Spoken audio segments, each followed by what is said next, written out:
believed and peer-reviewed study of how the universe began was with the Big Bang. Okay, wait. I just want to ask you this. Um, your point was that because of the evolution or whatever it is, the scientific evolution or whatever it is that we are at right now, that is the reason why we cannot prove that the universe is infinite. What was exactly the point that you made previously? Yeah, my point was, if the universe had an infinite amount of days, if it was infinite, then in order to get to where we are now in the present, we would have to traverse an infinite amount of days, which by the definition of infinity would be impossible. What do you mean by that? What does that mean? Infinite amount of days? Being eternal. And that's getting rid of the Yeah, evidence of the universe losing energy. That's just throwing that but out. we haven't existed for eternity. Like I said, the universe is 13.7 billion years old. Yeah, I was refuting the claim that the universe could be infinite because the lady asked me to restate it. Okay, Do you so mean once infinite in size or infinite in time? The issue is you say it contradicts the definition of infinity. What is the definition of infinity? Goes on forever. yeah, and how does it How contribute? does it? What if you have multiple Big Bangs happening again and again and again? What? Yeah, Infinite that's the regress? point I was going to Well, get at.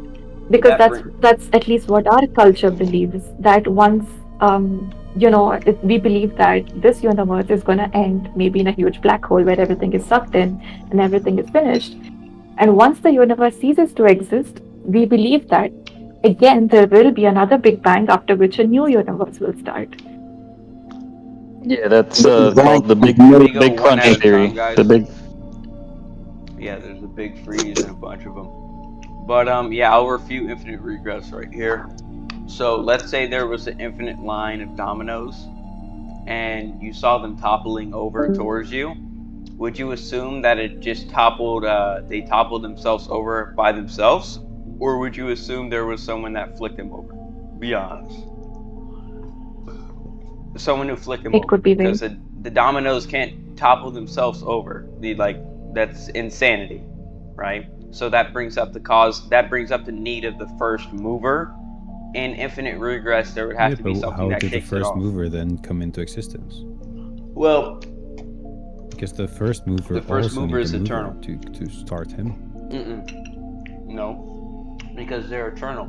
The reason why I refuted the ability of the universe having an infinite amount of days first was because if I refuted infinite regress first, you could say, oh, well, the universe has an infinite amount of days, right? So that's why I The refuted that universe one. does not have. It's not that universe has infinite number of days. The lifetime of a universe is limited, but the number of times the universe is created is not. Yeah, but there would have to be a first mover who caused that. And God is the first mover. Personally, I don't refute because I believe in God. Have any of you guys heard the cosmological call argument for God? Yeah. I think you are mentioning yeah, I've Aristotelian seen that, but methodology, right? also with that, like there is no saying that God was any God that we believe in here on Earth. If there Yeah. was a creator, like how you're saying, obviously there is the two different like people that believe in the Big Bang theory, like the beginning of time was at the Big Bang, or the Big Crunch theory, which is how Craven was saying that at a certain point in time in the universe will regress into a singularity. That is also a Guys, theory. what is with the Big Bang? Yeah, I was just saying, I gotta first you gotta first believe that God exists, and then I'll refute all the other religions. But the basis, you gotta first refute or show that God exists first. Then we get to why Okay, it's my so God over the other gods.